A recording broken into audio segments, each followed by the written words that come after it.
we have around 6,500 employees, and from the 6,500 we have nearly 6,000 cleaners which are at our customers every day.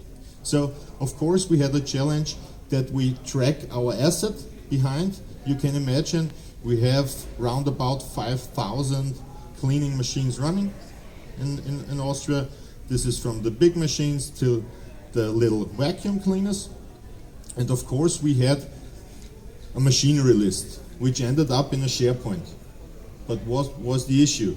The machinery list was, we worked with it manually. So the procurement had some done manual work, the operation guys did manual work, the suppliers did manual work.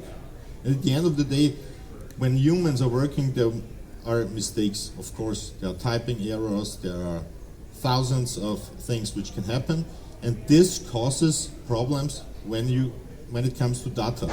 Because we knew what machine is on which client side, we had a cost center, and we had a machine owner.